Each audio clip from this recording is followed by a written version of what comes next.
अस्सलाम वालेकुम जी। मैं तुहाडा भाई सबर शाह ते तुसीं देख रहे हो काज़मी ट्रैक्टर चैनल।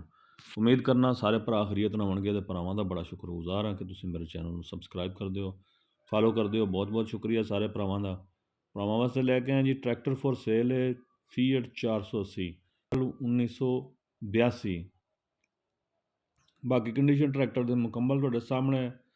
शो पेटी दा ट्रैक्टर तुसीं देख सकदे हो, रंग तुहाडे सामने मुकम्मल जैनवन ट्रैक्टर है सारा, किसी पासे दोबारा रंग नहीं होया सवाए रिमां तो। रिम ट्रैक्टर दे रंग होए जे। बाकी ट्रैक्टर की कंडीशन तुसीं देख सकते हो जी।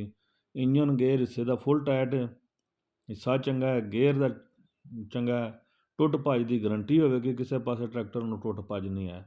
बाकी ट्रैक्टर के नाल समान जोड़ा लगे है, छत लगे है, हुक लगी है तो बंपर लगे है, ट्रैक्टर के नाल ही मिलेगा। तो बाकी है एक थ्रैशर है, वो भी नाल सेल है जी।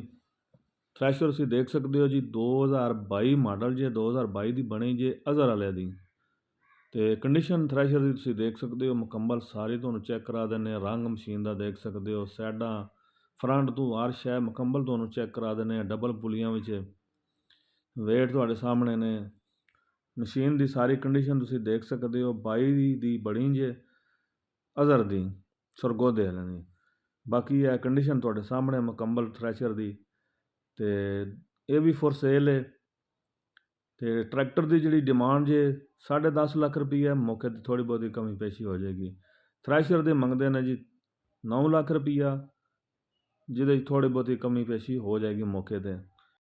भरावां एक रिक्वेस्ट होंदी है जी, मौके पर आओ, चीज़ चैक करो, तसल्ली करो, पसंद आवे तो मालकां नाल डायरैक्ट बैक सौदा करो। कोई कमीशन एजेंट नहीं होने ला।